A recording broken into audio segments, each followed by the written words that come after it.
Dicen que la vida cambia en un segundo, pero nadie te explica que a veces ese segundo llega sin tocar la puerta. Y así fue como mi historia comenzó.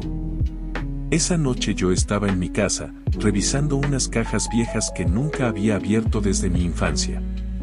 No buscaba nada en particular, solo estaba tratando de distraer mi mente después de una semana complicada, de esas en las que los días parecen repetirse sin sentido y el silencio de la noche se vuelve demasiado pesado. El reloj marcaba las 11, la luz amarillenta de la lámpara apenas iluminaba el polvo que flotaba en el aire, y yo me sentía como un arqueólogo de mi propia vida, escarbando entre recuerdos que no sabía si quería encontrar. Entre papeles, fotografías y cosas que ya ni recordaba, encontré una carta sin abrir, con mi nombre escrito a mano. El sobre estaba amarillento, con las esquinas dobladas, como si hubiera esperado demasiado tiempo a que alguien lo descubriera. Era la letra de mi mejor amiga de la adolescencia. Luciana. Una persona a la que no veía desde hacía más de 10 años. La abrí pensando que sería algo sin importancia, quizá una nota olvidada, un recuerdo sin peso.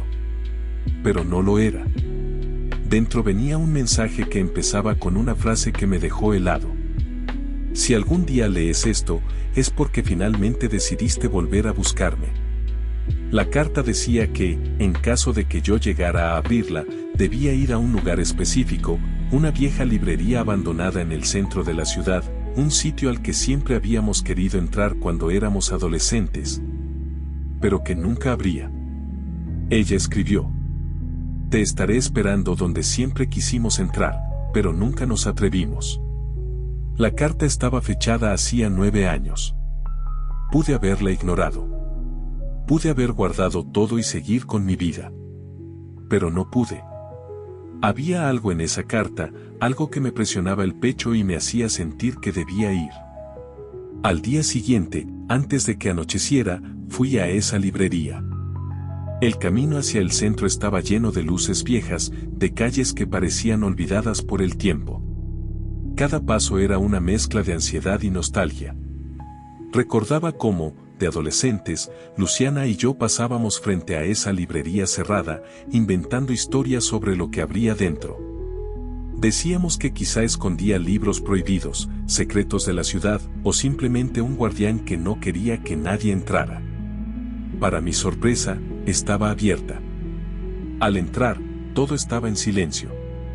El aire olía a polvo y madera vieja, y las estanterías parecían sostener siglos de historias olvidadas.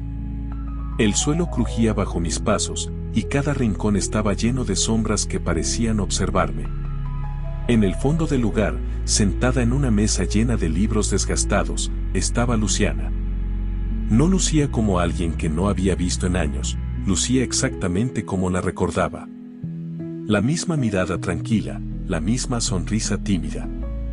Pero lo que más me sorprendió fue que no parecía sorprendida de verme.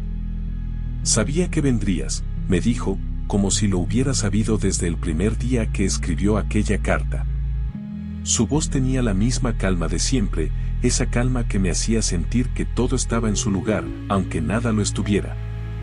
Después de hablar un rato, me confesó que había escrito esa carta porque sabía que algún día yo necesitaría una razón para volver a verla. Me conocía demasiado bien. Sabía que yo huía de mis emociones y que solo volvería si encontraba algo que no pudiera ignorar. Pero hubo algo más. Algo que me dejó sin palabras.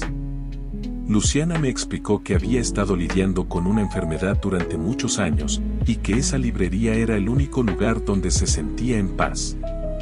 Había estado yendo allí todos los días desde que la encontraron abierta por primera vez.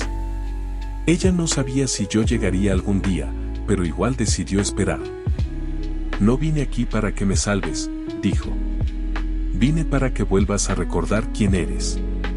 Pasamos horas hablando. Recordamos nuestra adolescencia, nuestros sueños, las promesas que nunca cumplimos. Reímos al recordar las veces que nos escapábamos de clases para caminar por la ciudad, las canciones que escuchábamos en un viejo reproductor, los secretos que compartíamos como si fueran tesoros. Pero también hablamos del presente, de lo que éramos ahora. Y por un momento sentí que el tiempo no había pasado. Sentí algo que creí que ya no existía. Pero no era un amor romántico. Era algo más profundo. Era la sensación de haber encontrado una parte perdida de mí mismo. Cuando ya me iba a despedir, Luciana me dijo algo que me rompió el pecho. No estaré aquí por mucho tiempo más. Pero tenía que verte, aunque fuera una última vez. Me entregó un libro. Dentro había una nota con la fecha del día en que escribió la carta. Decía: si alguna vez dudas de ti, recuerda que un día alguien esperó años para que volvieras. Esa fue la última vez que la vi. La librería cerró semanas después y nunca volvió a abrir. Busqué información sobre ella, pero fue como si el lugar jamás hubiera existido. A veces pienso que Luciana sabía exactamente lo que estaba haciendo. Que su carta no era para que yo la encontrara a ella, sino para que me encontrara a mí mismo. Y desde entonces entendí algo: hay personas que pasan por nuestra vida para quedarse. Y otras que pasan solo para despertarnos. Lo importante es reconocer cuando alguien toca a tu puerta, incluso si lo hace 9 años tarde. Eso es todo, amigos, espero les gusten mis historias. No olviden suscribirse, dar me gusta y compartir para que YouTube lo recomiende a otras personas. Nos vemos la próxima.